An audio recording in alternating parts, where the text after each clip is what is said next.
ജപ്പാന്റെ smart lander four investigating moon slim ആണ് ചന്ദ്രനിൽ ലാൻഡ് ചെയ്തത്. 20-ലേറെ വർഷമെടുത്ത് വികസിപ്പിച്ച സ്ലിം 2023 സെപ്റ്റംബർ 6-നാണ് HIIA 202 റോക്കറ്റിൽ വിക്ഷേപിച്ചത്.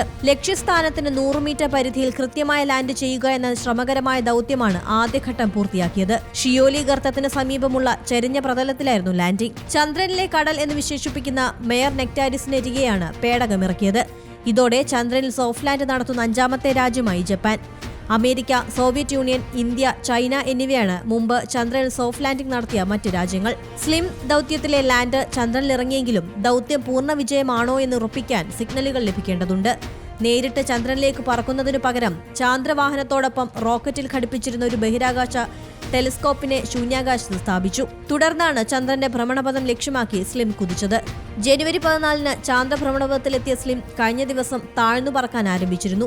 ജപ്പാന്റെ അടുത്ത ദൌത്യം ഇസ്രോയുമായി ചേർന്ന് നടത്തുന്ന ലൂപക്സ് ആണ്. News desk Zee Malayalam news. ഏറ്റവും പുതിയ വാർത്തകളും വിശേഷങ്ങളും വിരൽ തുമ്പിലറിയാൻ സീ മലയാളം ന്യൂസ് എല്ലാ ഡിജിറ്റൽ പ്ലാറ്റ്ഫോമുകളിലും ലഭ്യം.